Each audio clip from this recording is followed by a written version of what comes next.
জীবনের কোনো পরিস্থিতিতে যদি এই দৃশ্যটা আপনার সামনে আসে যে আপনি যাদের থেকে সাপোর্ট পাওয়ার আশা রাখার পরও সাপোর্ট পাচ্ছেন না, আপনরাই দূরে সরে যাচ্ছে, মনে রাখবেন আপনার আল্লাহ আপনার উপর দয়া করা শুরু করেছেন। সুবহানাল্লাহ।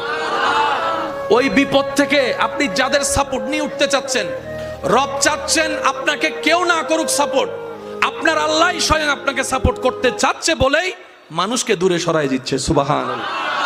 জীবনে যদি কখনো দেখেন কাছের মানুষ দূরে সরে যাচ্ছে, বেঈমানি করছে, দুই নম্বরই করছে, চোখ উল্টাই ফেলছে, আপনি বুঝে নেবেন আল্লাহ তাআলা আপনাকে দুনিয়ার আসল চিত্র দেখাচ্ছে। আপনি যেন বুঝতে পারেন আপনার আপন বলতে আল্লাহ ছাড়া, আপনার আপন বলতে আপনার নবী ছাড়া আসলে আর কেউ নাই, আসলে কেউ নাই, আসলে কেউ নাই। আপনার ভালোবাসার অধিকার পাওয়ার একমাত্র আল্লাহর আছে, স্রষ্টা হিসেবে নবীর আছে। আপনার উম্মত হিসেবে আপনি ভালোবাসবেন আপনার নবীকে, আপনি আল্লাহকে ভালোবাসবেন, আপনার নবীকে ভালোবাসবেন। এই বুঝটা দেওয়ার জন্য আল্লাহ অনেক সময় দুনিয়ার এই বাস্তবতা আমাদের সামনে এনে দেয়।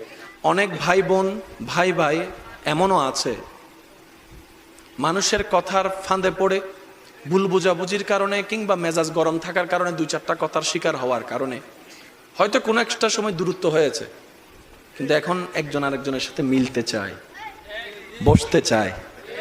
ওনাদের মাথায়ও চলে আসছে বাঁচবো আর কয়দিন, বুড়া তো হয়ে গেছে, কিন্তু ভাইকে এখনো বুকে জড়াতে পারলাম না, অনেক দিন হয়ে গেল।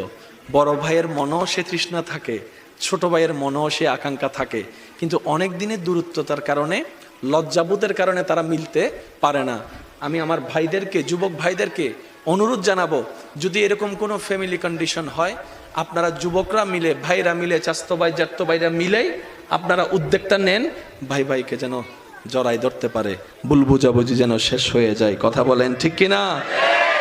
বান্দা বান্দাকে মিলানোর কাজ করবে, আল্লাহ সেটা দেখে গুনাহ মাফ করে দিবে। সুবহানাল্লাহ। আমি শুনি না, আরো জোরে বলেন। মিলে থাকেন, কেউ মিলে থাকতে না চাইলে তার আল্লাহরে সে জবাব দিবে।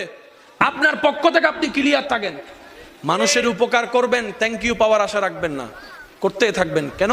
সে আপনার রবের বান্দা, আপনি বান্দার জন্য করবেন, ওই বান্দার আল্লাহ আপনার জন্য করবে। আমরা অনেক সময় বলি তার এত উপকার করছি, সে আমার সাথে ডাইরেক্ট চোখ উল্টাই ফেলছে, বা এটা দুনিয়ার নিয়ম। আল্লাহ তো এটাই বুঝাতে চায়, এটা দুনিয়া, এটা জান্নাত নয়।